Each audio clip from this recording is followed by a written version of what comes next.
తిరుపతి జిల్లా మామండూరు అటవీ ప్రాంతంలో AP deputy CM Pawan Kalyan దాదాపు 4 కిలోమీటర్లు ప్రయాణించారు. ఇందులో 2 కిలోమీటర్లు కాలినడకన వెళ్లారాయన. ఎర్రచందనం, అంకుడు, తెల్లమద్ది, వేదూరుతో పాటు శేషాచలంలో మాత్రమే కనిపించే అరుదైన మొక్కలను పరిశీలించి వాటి వివరాలు అడిగి తెలుసుకున్నారు. నెపిరియర్ రిజర్వ్ ఫారెస్ట్ వద్ద ఉన్న వాచ్ టవర్ నుంచి మొత్తం అటవీ ప్రాంతాన్ని చూశారు.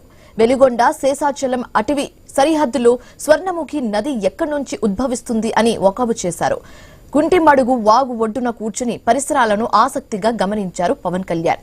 వాగుకు ఇరువైపులా ఉన్న చోట్ల వివరాలపై ఆరా తీశారు.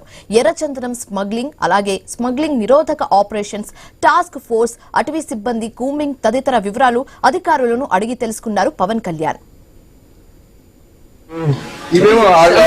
జపాన్ వాళ్ళు ఇన్స్ట్రుమెంట్ సార్, మ్యూజికల్ ఇన్స్ట్రుమెంట్ తయారు చేసే కోసం ఇది ముందు ఇలా తయారు చేసుకుని ఇక్కడ నుంచి ఎక్స్పోర్ట్ అయ్యారు. బి గ్రేడ్ సార్, ఇది కూడా సేమ్ అంటే మెటాలిక్ సౌండ్ వస్తుంది సార్, కాకపోతే స్మాల్ డిఫెక్ట్స్ ఇది డిఫెక్ట్స్ అంటే అక్కడక్కడ వైట్ అదే బాగుంటుంది కానీ కొంచెం లాక్స్ డిఫరెంట్